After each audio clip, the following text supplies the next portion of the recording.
everybody. Now, I have been watching lots and a lot of what you call it? Oh yeah, animation channels.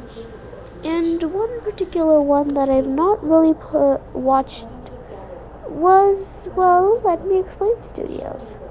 So, we're gonna be watching Let Me Explain Studios. Now, I've heard about her a lot, so I wanna, react to it. And by the way, credits to, Let Me Explain Studios. You should go ahead and watch her. And Rebecca, I believe her name is. So we're going to be reacting to a few, and starting with Lost My Pants in Wonderland. Why am I watching that one? Because let's just say the title is a bit interesting. Nutrition. Snack time makes more. Round and round and round. Not anymore. A taste on nutrition key, no more fight.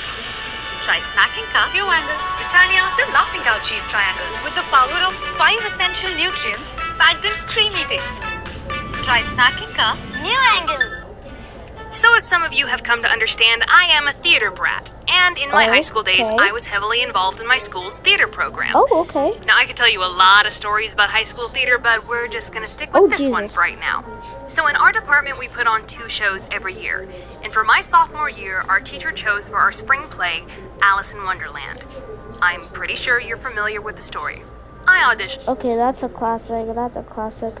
I mean, if you've gone through life without doing at least one Alice in Wonderland thingy, did you even have a childhood? Anyways. And of course, I get the part of Tweedledum and the Old Griffin. Okay. I wanted Queen of Hearts, but my teacher was a mentally unstable, vindictive woman who didn't really like me, so what can you do? Oh. Also, there were no 2 people in our department that looked anything alike, so we had to go for the opposites effect with the Tweedles. A tall, thin boy and a short, round girl. So as per usual for high school theater, we had no budget. So we had to design and make our own costumes. Now, the Tweedle concept that we came up with was kind of cute. We had propeller hats, black shirts, but then we made these big, wide hula hoop pants that held up over our shoulders with ribbon suspenders. Okay. The other costume I wore was for the Griffin, which was basically just a peach-colored sweatsuit covered sparsely with feathers to look like a balding old griffin. Like I said, no budget. Now, chronologically in the play, the Tweedle scene comes first, and in that scene, we would recite The Walrus and the Carpenter. The way we played it was he and I were constantly fighting for the spotlight, pushing each other out of the way, a lot of choreographed physical humor type stuff. Then immediately after that, we would have a battle with feather dusters and bucket helmets. And once all of that was done, we would rush off stage and go get changed for the Mock Turtle and Griffin scene. Pretty straightforward stuff. Yep. So after weeks of rehearsals, we finally opened to the public. The first 3 nights, they go off without a hitch. They're great, they're wonderful, nothing bad happens. But the 4th night, things didn't really go according to plan for me. The Tweedle scene comes up and we start our whole Walrus and Carpenter spiel. Now, one of the things that we had choreographed to happen was Tweedledee would stand next to me, and he would open up his arms really wide and really fast and hit me in the stomach. But on this 4th night, he hit me so hard that both of my flimsy ribbon suspenders snapped. Oh no.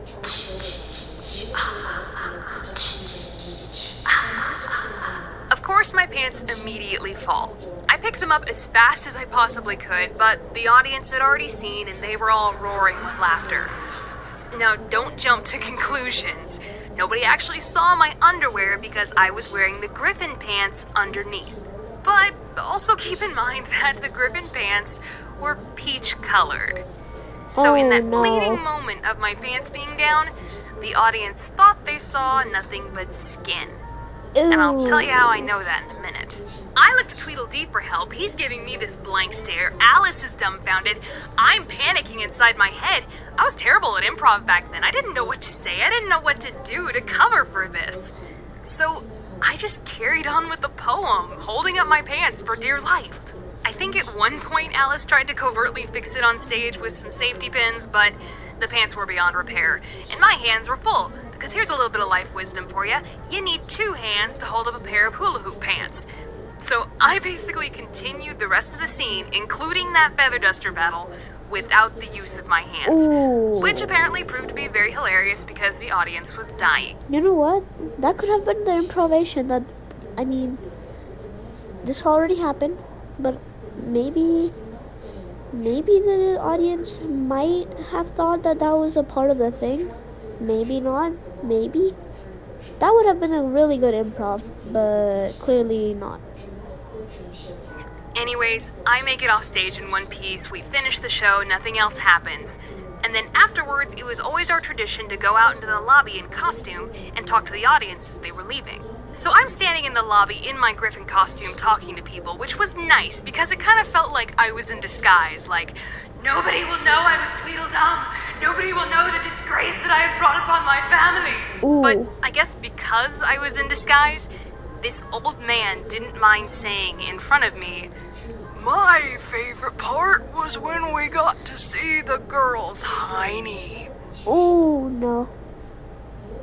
That Yeah. is not a good thing to say. Creepy. Very creepy. Moral of the story: don't use ribbons to hold up your pants. What kind of moral is that? Rebecca, not to be rude, but, why did you use ribbons? I mean, there could have been a lot of stuff other than ribbons. But you know what? No budget, whatever, I understand. But what I am surprised about that it didn't break a lot sooner. Because it was ribbons. Okay. Next video we're gonna be watch is Bitten While Defending a Friend. Hello, my geeks. Okay, let's just not do that. And also I love how she says geeks and peeps, explainers and entertainers. Thingy. I forgot what else she says. Okay guys, whatever. Oh, that cute little ducky. Not gonna lie, it's not that cute, but still. Peeps, my explainers and entertainers, my little oodle-lollies, Rebecca Parham here. Throughout my young life, I've had a handful of noteworthy, people who habitually seek out to harm or intimidate those whom they perceive as vulnerable. Huh? Oh, sorry. YouTube now demonetizes the B word. Oh. And I don't mean Beetlejuice. Beetlejuice. At my preparatory school, pretty much most of my classmates didn't like me and picked on me from time to time. But a few of them made it a more regular thing. One such individual...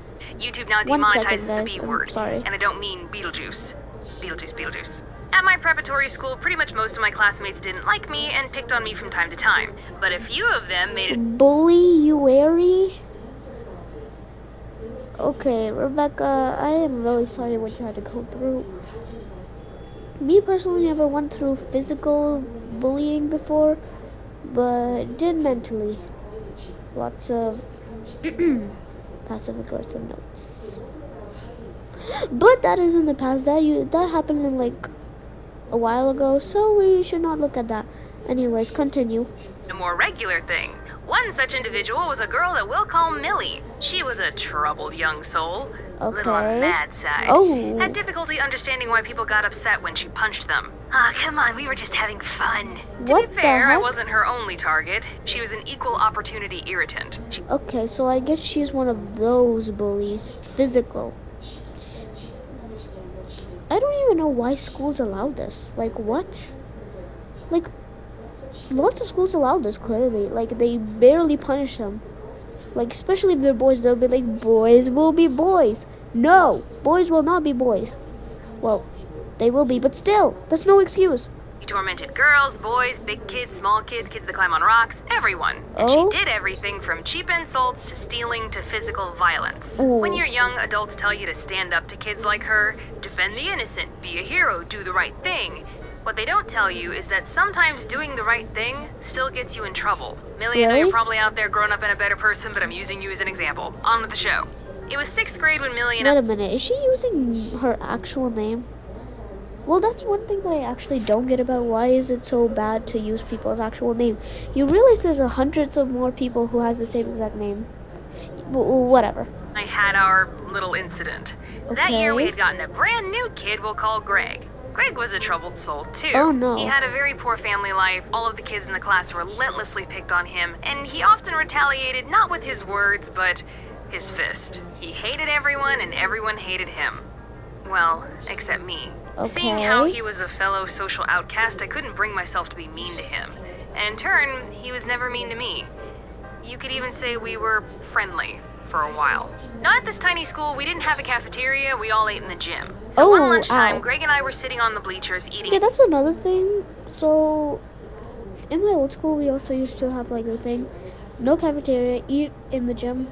Yeah, we had many times that the ball would physically hit our face, and then we were banned from eating in the gym, and then we had to eat in our classrooms, which is not that bad compared to the freaking gym. And it was like an outdoor gym, so like the light would go in our eyes, and it would be so painful. I'd honestly want to sit in our classroom, but unfortunately, the maids would be like, no, no, no, eat outside, less cleaning for me. Anyways, talking. Now, when Greg wasn't pummeling the kids who made fun of him, he kept a journal. Probably should have been his first choice for emotional expression, but hey, I'm no psychologist. And this day, yeah. he had his journal sitting out next to him on the bleachers. As we talked, Millie came over. You remember her. She stood there chatting with us until she spied Greg's journal. Ooh, what's this? Don't touch it, it's my journal. A journal? Come on. Mistake number 1, saying that it's a journal. Never tell anybody that it's your personal items filled with your secrets inside of it. I've learned that the hard way many, many times. Don't do that. Anyways, Let's see it.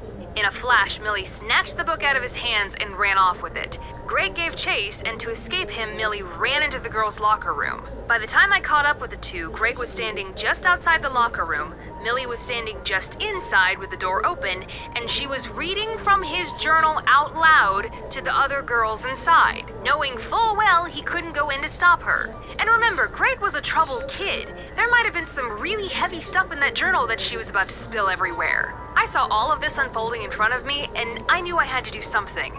This was not right. Time to stand up, as the adults say. So I ran into the locker room and began tussling with Millie for the journal. No one was getting hurt, mind you, just a lot of pulling and shuffling. But tug of war quickly escalated into war. Give you 3 guesses who took it too far. Millie, Millie, and Millie. Okay, but another thing. Continuing about the journal thing, yeah, don't ever tell anybody that it's your journal unless it's your bestest best friend and they're like, huh? Oh, what's this notebook? I'll just check if it's anything useful. And then you're like, no, no, no, no, no. Then you say, like, bro, don't tell a random person that's your journal. Obviously, they'll want to open it and see your little secrets. We struggled for about 10 seconds before it happened. The next thing I knew, she grabbed my wrist and bit down as hard as she could. I screamed full voice and let go of the journal. When she finally let go of me, I looked down at my wrist to see Now I'm no expert, but I did learn that if a human bites you, you have to go to the ER immediately because our mouth is full of bacteria, not gonna lie. And if you get bitten by somebody, then your hand can possibly get infected. And yeah, so go to the doctor or nurse, whatever. perfectly gruesome bite in my skin. And it was pretty gnarly looking too, those serrated indentions, it was already starting to bruise, and it was slobbery. Thankfully, Ow. she didn't break the skin because listen, human bites are nothing to sneeze at. Do a Google search. Mayo Clinic says to seek Google. emergency care if the skin is Yep. broken. Apparently, we all have Komodo dragon mouths full of dangerous bacteria. Actually, that kind of makes you rethink kissing. Ooh. You bit me! You actually bit me! What the hell is wrong with you? You're insane! I'm going to the nurse! Suddenly, Millie wasn't so concerned about Greg and his journal anymore. Okay, hold on a second. Wait a minute. Usually bullies are like, okay, whatever. Millie is actually sweating. Huh. Maybe she doesn't want to get in trouble. How has nobody ever complained to her? According to Rebecca, every single she bullies everybody. Not just her, everybody. So why is she sweating? Like, it was clear from the beginning that getting in trouble was the last of her worries. Okay, I'm not gonna question it. There's no point. Marched right to the nurse's office, with Millie behind me trying to Ooh. convince me not to go. When I showed the nurse the bite, she disinfected it and called the principal. we both got sent to his office. I told him my story, but Both?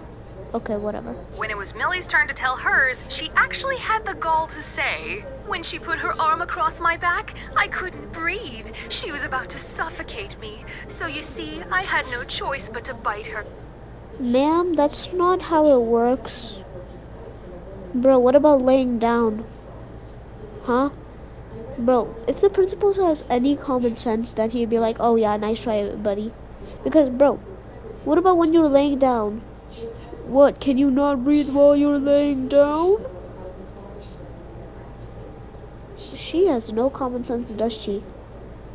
Like, is she actually, like, what's wrong with her? Okay, and I don't want to roast her too bad, but seriously, does she have any common sense? That's not how this works. Objection, Your Honor? That's not how the human body works? Exactly. No, I didn't say that. I didn't say anything in that moment because it wasn't my turn to talk. And honestly, I was getting a little freaked out because the principal was acting like I was just as guilty as Millie. I don't know if What? he honestly believed her lies, but he listened to our stories and said, "Well, because both of you were horseplaying in the bathroom, you're both in trouble." Horseplaying? Horseplay? I'll be calling your parents today. Rebecca, you'll be getting 5 demerits. And Millie, normally I'd give you 5 as well. But because this is the second time I've seen you in my office this year, you'll be getting 10. Whoa, whoa, whoa, whoa, whoa, whoa, whoa, whoa, whoa, whoa, whoa. Are you serious right now, Mr. Principal? Now, first of all, Millie, just because Millie has already been in your office, that's why she's getting more demerits? And what? She bit a student, which could have possibly led her getting infected. Is he stupid? Okay, I'm not gonna say that, but seriously, what? Why? Oh my gosh. I have several objections. Let's get this straight. My crime, my punishable offense, was getting bitten while defending another kid. And the person who bit me would have gotten the exact same punishment as me if it hadn't been her second offense. Exactly, Rebecca. Excuse me, who hurt you? Yeah, sure, maybe I could have politely asked the little sadist for the journal back. Like she'd actually give it back. But I don't care who you are. There is a very big difference between tug of war to get stolen property back and a full-blown bite that could have potentially ended in a hospital trip. Lord Exactly. help us, Becca's angry. Even as outrageous as it all was, I was beside myself. All I could think about in that moment was that I was in trouble. I was supposed to be the good kid, the peacekeeper, the clean record. 5 demerits and he's calling my parents? They only do that for the bad kids. Okay, not gonna lie, 5 demerits, and they're gonna call my parents kind of rhymes. I know, a terrible time to say so, but yeah. I swear, if the parents did not defend Rebecca, I don't even know. I will not have faith in humanity anymore. Like, bro, Rebecca is literally innocent. She was trying to help a boy who God knows what he went through. And she's getting bro. Nah. If the parents don't defend her, I'm actually going to lose faith in humanity. Am I a bad kid now? Oh, Mom and Dad are gonna be so mad at me. He sent us back to class, and for the rest of the day, I was a nervous wreck, dreading the sound of that final bell. For sure, the principal had called Mom, and the moment I set foot in her car, I was a goner. Well, the Oh, end of the day no. came, and I solemnly walked to my mom's car. It felt like I was walking to my own execution. Oh dear. I got in and silently awaited my fate. Hey, sweetie, we're gonna be here a little bit longer. We're waiting on your sister to get out of basketball practice. Wait, what? The, First of all, she has a sister. Second of all, what was that reaction? Does the mother not care? Huh? I'm confused. Okay, I'm just gonna watch the video. That's it? No screaming? No lecture? No punishment? Exactly. She's not even gonna bring it up? I was a tad confused. Wait a minute. She Huh? didn't get a call from the principal. Oh, She doesn't know what happened. I'm dumb. Well, that's not right. She needs to know. Or I got this bite on my arm for nothing. Oh, okay. Look what Millie did to me. Oh, hell no. Yeah. Oh my Explain god. yourself, knave! Oh, We were in that jeez. principal's office for a good half hour, and Mom calmly explained over and over and over again the absurdity of it all. How backwards it is to punish a child for essentially being assaulted, especially while defending another child. Exactly. And here I was terrified that she was going to be mad at me. By the end of it, she couldn't convince the principal to remove the 5 demerits, but it almost didn't matter anymore. I had done what's right. I Yep, stood you up for what I did. believed in. And the people that mattered knew it. It may come with consequences, but doing good is its own reward. And after that day, Millie backed off and rarely bothered me or Greg ever again. Just goes to Good. show what can come from one act of bravery. It may come. Okay, guys, I did say I will do a couple videos today, but unfortunately I ran out of time, so that is all for today. Thank you very much. I'll see you all next time. Bye.